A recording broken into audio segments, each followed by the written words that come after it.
Codependency is the belief that we need something from someone. It could be anything. It could be validation. It could be we need them to be a certain way, feel a certain way, do something a certain way. Typically, in order to feel safe, and again, safe is another word for here and now.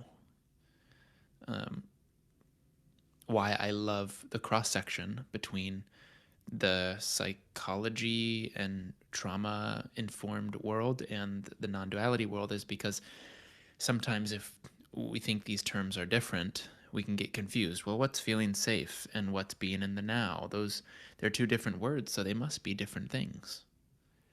But how do you feel without a past and a future? If you couldn't go there, that's the same as saying we feel safe. Because in that moment, we're not living informed from our past to avoid a future. There's no sense of it.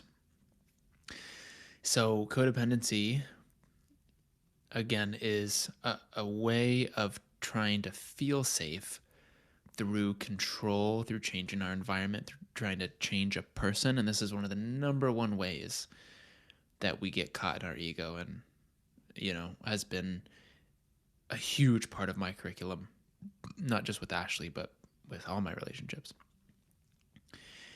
Addiction is the same thing, but with an object. Addiction says, I need this object, substance, ritual in order to allow myself to feel safe or here and now. A lot of times the addiction works as a coping mechanism because it takes our attention away from a past and a future. It's usually something that has one of two functions: to numb out or to make you feel more powerful. On one of those polarities is how addiction actually serves us. And it's important to see that is a very innocent and actually functional. It might create dysfunction, but there's a function to addiction. It's a learned way of dealing with anxiety and insecurity and fear and whatever it may be. And it works temporarily. You actually do,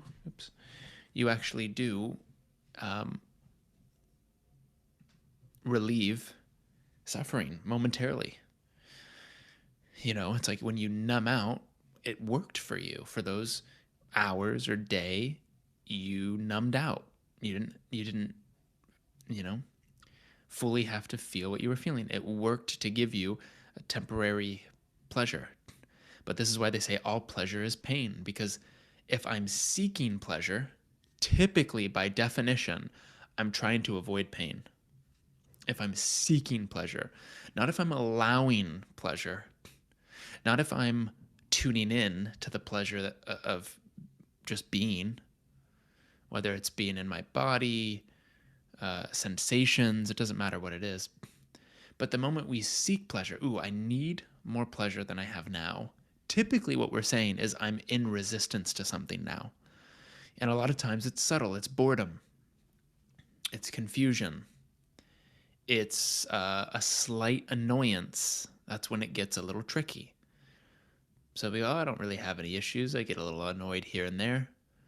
But then when you really take it under the microscope, because the annoyance doesn't lead to self-inquiry or acceptance of reality, then by default you have to cope with the emotion because it's not leaving.